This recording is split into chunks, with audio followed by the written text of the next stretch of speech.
you're scared of investing, and that fear is costing you more money than any bad investment ever could. Here's the number that should bother you. If you put just $200 a month into the market starting at 25, you retire with over $500,000. If you wait until 35 to start, same amount, same everything, you retire with less than half that. The only difference is 10 years of being scared. So why are people scared? And more importantly, why is the fear completely backwards? Let me show you something. A 2022 FINRA survey tested basic financial knowledge across America. Only 34% of people passed.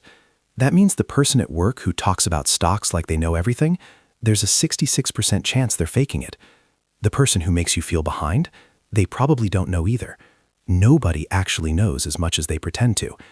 The difference between people who invest and people who don't isn't knowledge. It's that one group started anyway. So here's the real question. What do you actually need to know to start? Because I'll tell you right now, it's 3 things. Just 3, and none of them require a finance degree. The first thing, investing is not gambling. I know that sounds obvious, but most people treat it like gambling because they imagine buying one stock and watching it crash. That's not what you're doing. When you invest in an index fund, which is what I'm going to tell you to buy, you're buying a tiny piece of every major company in America at the same time. Apple, Microsoft, Google, Amazon, 500 companies at once. If one fails, you barely notice. If the economy grows, which it has every single decade in American history, you grow with it. You're not betting on one horse. You're betting that the entire economy will be bigger in 30 years than it is today. Has that ever been wrong? No, not once, not in 100 years. But wait, what about crashes? What about 2008? What about COVID? Great question. Let's look at the actual numbers. 2008, the worst financial crisis since the Great Depression. The market dropped 50%. Terrifying. You know what happened 3 years later? It had fully recovered and kept going up. COVID 2020, the market dropped 35% in 3 weeks, the fastest crash in history. You know what happened 6 months later? It was at all-time highs. Every single crash in stock market history has been followed by a recovery. Every single one. The people who lost money in crashes are the ones who panicked and sold. The people who did nothing, who just held on, made all the money back and then some.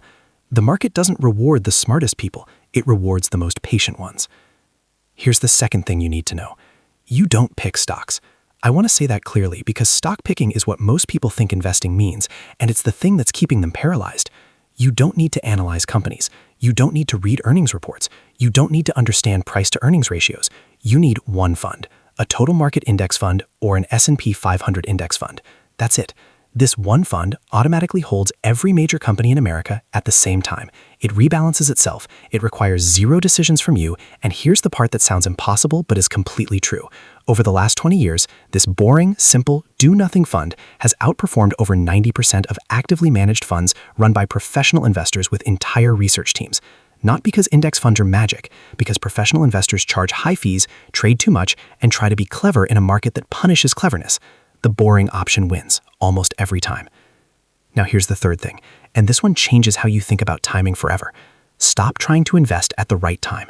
There is no right time. There has never been a right time, and waiting for one is the most expensive mistake you can make. Here's why.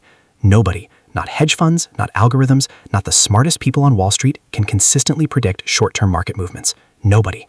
Studies have shown this over and over. If the professionals can't do it, you definitely can't do it. And trying to do it is not investing, it's gambling.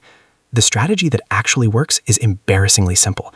Invest the same amount every single month, regardless of what the market is doing. This is called dollar cost averaging. When the market is high, your money buys fewer shares. When the market is low, which will happen, your money buys more shares at a discount. Over time, it averages out. And more importantly, you stop waiting. You stop watching. You stop being scared because the decision is already made.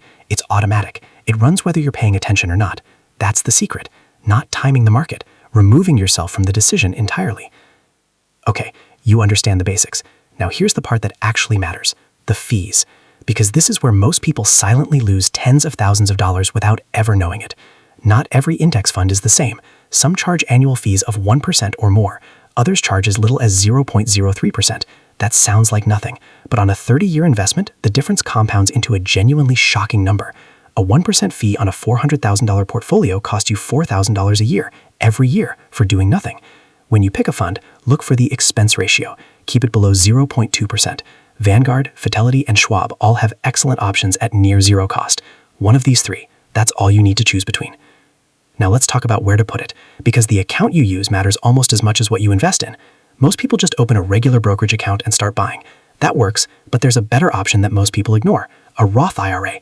Here's why it's different. You put in money you've already paid tax on, it grows inside the account, and when you take it out in retirement, you pay zero tax on any of the gains. Zero. If you put in $7,000 a year for 30 years and it grows to $800,000, you owe nothing on that growth. None of it. The IRS doesn't touch it. For anyone under 50, this is the most tax-efficient investment account that exists. The limit is $7,000 per year. You can open one in 15 minutes at any major brokerage. There's no minimum to start. You can put in $50, you can put in $20. The number doesn't matter right now. Starting does. So here is your actual step-by-step plan, not theory, what to do this week. Step 1. Go to Vanguard, Fidelity, or Schwab. Open a Roth IRA. It's free. It takes 15 minutes. Step 2. Search for either FXIAX, VTSAX, or SWTSX. These are low-cost index funds at each of those brokerages. Pick the one that matches where you opened your account. Step 3. Set up an automatic monthly contribution, whatever you can afford. $50, $100, $200. The amount is almost irrelevant right now. Step 4. Turn off notifications. Stop watching the balance. Set it and forget it for as long as humanly possible. That's it. That is the complete strategy. The same strategy used by millions of people who quietly built real wealth without ever feeling like they fully understood what they were doing. Here's the last thing I want you to hear. The fear of investing almost always turns out to be bigger than investing itself. Every person who waited until they felt completely ready took longer than they should have. Every person who started before they felt ready is glad they did. You already know enough. You've known enough since about 4 minutes into this video. The only thing between you and starting is the first transfer. Make it this week. Not because the market is at a good level, not because you've done more research, because future you, the one looking back in 20 years, will not understand why it took this long.